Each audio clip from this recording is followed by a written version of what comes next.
I recently saw a question about trick-or-treating because we just so recently had Halloween, and it's a common thing that comes up in custody and visitation cases. And I wanted to sort of offer a different perspective from what I've seen.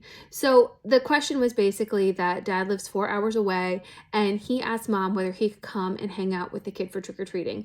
Meanwhile, they've got this ongoing contentious case. Dad is refusing to provide income information, basically refusing to participate in the case at all, constantly fighting the child support obligations, making mom uncomfortable. And what he's asking would mean that he would have to hang out with some of mom's family that she's invited to come along, and even come into their house for a period of time during the Halloween festivities. And mom was like, on the one hand, I feel like my child would love this. On the other hand, I feel really uncomfortable, especially with all of these things going on. And a lot of the things in the comment thread were that it was so selfish of mom to deprive dad of an opportunity to be with the child, to deprive the child of an opportunity to be with dad because of what she has going on. But I think I have a different perspective.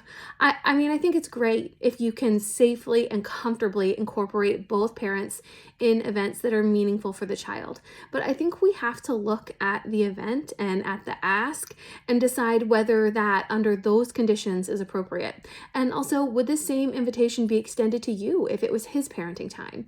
And what would you make of it?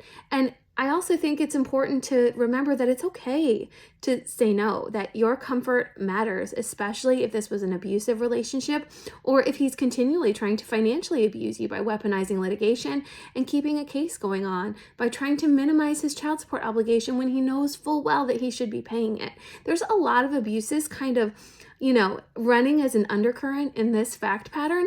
And I don't think it is safe or fair to ask moms to constantly ignore that for the benefit of the child. And I also don't think that the child is benefiting nearly as much as you think that he is if this abuse is kind of swirling in and around the child. They're picking up on that, and they're learning all sorts of messages about the kind of treatment that they should accept and the way they should behave and how to get what they want. And I'm not sure that those are good messages. So if it's not safe, if it's not healthy, then you should feel comfortable saying no.